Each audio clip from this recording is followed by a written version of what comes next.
Deus tem planos para cumprir em nossas vidas. Essa é a mensagem de toda a Bíblia e é isso mesmo que estamos estudando aqui no Encontro com a Palavra, escrito pelo pastor Dick Woodward e narrado pelo pastor Edson Bruno.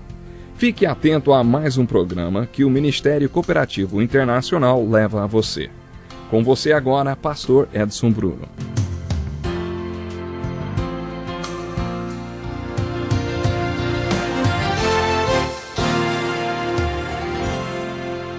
Seja bem-vindo a mais um Encontro com a Palavra.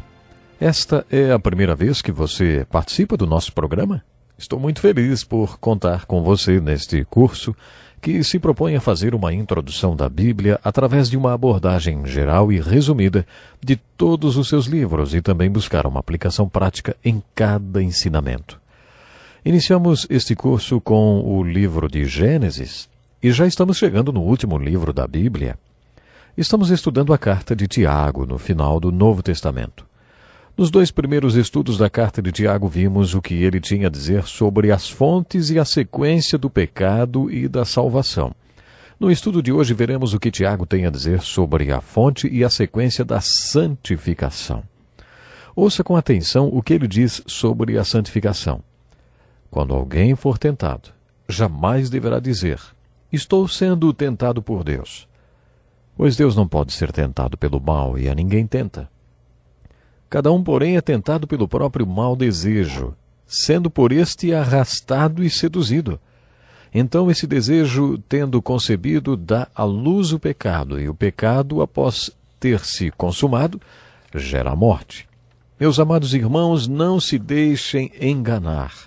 Toda boa dádiva e todo dom perfeito vem do alto, descendo do Pai das luzes, que não muda como sombras inconstantes.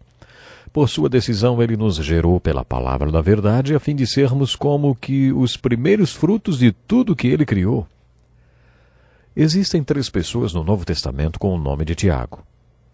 2 apóstolos, o Tiago, filho de Zebedeu, e o Tiago, filho de Alfeu. E o Tiago, irmão de Jesus, irmão de sangue de Jesus, que escreveu a epístola que estamos estudando. Esse Tiago era muito prático e preocupado com a fonte das coisas. No primeiro capítulo, ele fala sobre a fonte e a sequência das tempestades e das tribulações da vida, deixando claro que todos nós passamos por problemas. Ele afirma que as tempestades podem ser boas para nós, principalmente se recebemos de Deus a sabedoria e o poder para reagirmos a elas. No primeiro capítulo, Tiago também fala sobre a fonte e a sequência da tentação e do pecado, e afirma que Deus não é a fonte do pecado nem da tentação, e que ele não tem nada a ver com as seduções que levam ao pecado. Tiago deixa bem clara a diferença entre as tribulações que nos fazem crescer espiritualmente e as tentações que nos levam ao pecado, que destrói a nossa vida espiritual. No capítulo 1, observamos que Tiago apresenta a anatomia do pecado e fala sobre a fonte do pecado, as sutilezas do pecado, a sequência do pecado, as seduções do pecado e o que podemos chamar de a sentença do pecado. O pecado tem o seu preço, a morte, mas Tiago também dá as boas novas de que existe solução para o pecado. Além de falar sobre as tempestades da vida que todos nós enfrentamos, Tiago também fala sobre o que chamamos de a anatomia do pecado. Tiago diz que o pecado começa quando vemos algumas coisas que desejamos, como a sedução, que ainda não é o pecado. Mas depois que você olha para o objeto do seu desejo e começa a pensar que quer aquilo, de acordo com Tiago, acontece a cobiça. Se você não fizer algo a respeito desse mau desejo, dessa sedução que leva à cobiça, que leva ao pecado, você vai acabar pecando. E aí, o salário do pecado será a morte. Tanto Tiago como Jesus quiseram que entendêssemos essa sequência e os reflexos da tentação. No Sermão da Montanha, Jesus disse assim: qualquer que olhar para uma mulher para desejá-la, já cometeu adultério com ela no seu coração. Tem gente que não compreende o que Jesus falou e acha que pensar em adultério é a mesma coisa que adulterar. Mas não foi isso que Jesus falou. Jesus estava dizendo que se você realmente não quer cometer adultério, então deve vencer a batalha, enquanto o adultério é um pensamento, um desejo. É nesse ponto que você vence a batalha, não quando confronta a tentação. Se você não aprender a controlar a sua disposição mental, os seus pensamentos em relação à tentação, então da próxima vez que encontrar alguém com a mesma disposição, o pecado vai acontecer. Você deve parar com o pecado na sua fonte, quando é apenas um desejo, uma cobiça, antes de confrontar a tentação. Caso contrário, você vai se deixar seduzir pelo seu desejo. A razão pela qual tanto Jesus como Tiago falaram sobre a mesma questão é que esta é a solução para este tipo de pecado. Tiago conclui o primeiro capítulo anunciando as boas novas de que há solução para o problema do pecado sexual. A palavra de Deus. O plano de Deus é que nasçamos de novo através da sua palavra. A palavra de Deus nos leva à regeneração e, através da regeneração, experimentamos a solução para o problema do pecado. Tiago e Pedro ensinaram o mesmo conceito. Em sua primeira carta, Pedro ensinou que a palavra de Deus é como uma semente incorruptível. No original grego, semente é a mesma palavra usada para esperma. Quando essa semente incorruptível, ou este esperma, é plantado no coração de fé, acontece uma concepção da vida. Quando um espermatozoide se une a um óvulo, ocorre a concepção. Depois a gestação de 9 meses, que acaba na crise do nascimento. O nascimento é seguido pelo crescimento e pelo desenvolvimento. Pedro fala sobre isso no final da sua primeira carta e Tiago fala sobre a mesma coisa no final do primeiro capítulo da carta que escreveu. Ele ensina que a palavra de Deus é o agente do Espírito Santo ou de Deus, que pode criar vida no seu coração e gerar a experiência da regeneração. A regeneração dá o poder para viver superando o pecado. Confira tudo isto lendo o primeiro capítulo da carta de Tiago. Depois de falar sobre a fonte e a sequência do pecado, o Tiago anuncia as boas novas sobre a fonte e a sequência da salvação. E depois ele anuncia as boas novas de que encontramos a solução para o pecado na palavra de Deus. Ele inicia uma importante exortação que continua pelo capítulo 2 sobre a importância de obedecer à palavra de Deus. Preste bem atenção agora na conclusão do primeiro capítulo dessa carta. Tiago escreve: Meus amados irmãos, tenham isto em mente. Sejam todos prontos para ouvir, tardios para falar e tardios para irar-se, pois a ira do homem não produz a justiça de Deus. Portanto, livrem-se de toda impureza moral e da maldade que prevalece, e aceitem humildemente a palavra implantada em vocês, a qual é poderosa para salvá-los. Sejam praticantes da palavra e não somente ouvintes, enganando-se a si mesmos. Aquele que ouve a palavra, mas não a põe em prática, é semelhante a um homem que olha a sua face num espelho e depois de olhar para si mesmo sai e logo esquece sua aparência. Mas o homem que observa atentamente a lei perfeita, que traz a liberdade, e persevera na prática dessa lei, não esquecendo o que ouviu, mas praticando-a, será feliz naquilo que fizer. Tiago deixou claro que a palavra trabalha como o agente de Deus que traz regeneração, se respondermos a ela da maneira apropriada. Ele também fala sobre a importância de obedecer a palavra de Deus e usa uma metáfora, falando que a palavra de Deus é como um espelho. Por que uma das primeiras coisas que fazemos todo dia de manhã é olhar no espelho?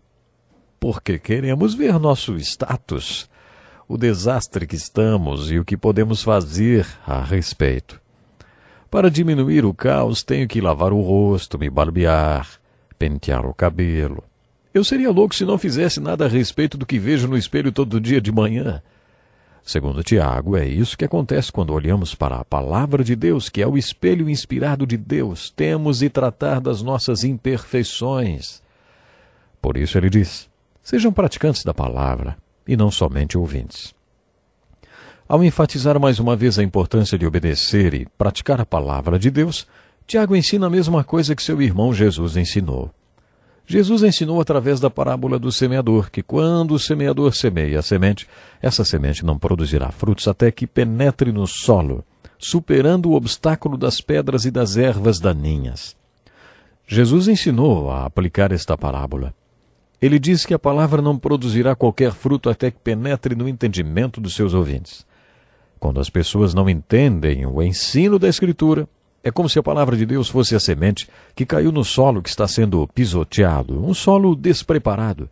Jesus também ensinou que não haverá fruto enquanto a palavra de Deus não penetrar no centro da vontade do homem. Não haverá fruto até que as sementes superem as ervas daninhas que correspondem aos cuidados deste mundo, ao engano das riquezas e aos prazeres que sufocam a palavra. Nada vai acontecer enquanto a palavra de Deus não penetrar no entendimento e vencer todos os obstáculos. Nesta epístola, Tiago ensina basicamente a mesma coisa. Ele compara a Escritura a um espelho. Quando você se olha no espelho, enxerga as suas imperfeições. O propósito ou a função do espelho é mostrar as imperfeições que precisam ser corrigidas. Quando você olha no espelho perfeito de Deus, a palavra de Deus mostra a você a lei do pecado e da morte na sua vida. Ela mostra como você é a luz da lei de Deus para que você faça algo a respeito. O que Tiago está nos dizendo é que se respondermos à palavra de Deus da mesma maneira que respondemos ao espelho, descobriremos que a palavra de Deus é viva. O autor de Hebreus nos diz que a palavra de Deus é rápida, viva e poderosa. A palavra rápida é outro significado para viva. O autor de Hebreus também afirma que a palavra de Deus é como uma espada de 2 gumes. A palavra de Deus pode entrar em sua vida e separar o que é espiritual do que é carnal. A palavra de Deus pode penetrar nas profundezas do seu ser e falar ao seu coração. A palavra de Deus é o agente do Espírito Santo que pode operar o milagre da regeneração na sua vida, se você responder a ela apropriadamente. É a isto que Tiago nos exorta. Ele ainda caçoa daqueles que leem a palavra, mas não a obedecem. Ele diz que essas pessoas são como um homem que olha seu rosto no espelho e depois não faz nada a respeito do que viu. O meu tempo já está acabando e eu encerro o programa de hoje deixando com você este desafio. Olhe-se todos os dias no espelho da palavra de Deus. O violinista primeiro afina seu instrumento e depois o toca. Nós também devemos primeiro afinar nossos instrumentos antes de tocarmos o concerto de cada dia. Quando você fizer isso, quando a palavra de Deus enfocar suas imperfeições, faça alguma coisa a respeito. Enquanto você não aplicar e não obedecer a palavra de Deus, ela não poderá ser o poder e a força que Deus quer que ela seja na sua vida. Façam tudo o que Ele lhes mandar. João capítulo 2, versículo 5. Não usufruiremos os prazeres do seu amor até que estejamos no seu altar, pois a sua alegria e favor são para aqueles que confiam nele e o obedecem. Confie e obedeça, porque não há outra maneira de ser feliz em Jesus, somente confiando e obedecendo. Até o próximo programa. Que lição importantíssima. Obrigado, pastor Edson Bruno. Prezado ouvinte, coloque em prática o que você ouviu aqui. Sem dúvida, sua vida será grandemente abençoada. Este é um estudo escrito pelo Dr. Dick Woodward, na voz do pastor Edson Bruno. Escreva-nos e solicite o material. Nosso endereço é Encontro com a Palavra, Caixa Postal 2011, CEP 89201-970, Joinville, Santa Catarina. Até o nosso próximo Encontro com a Palavra.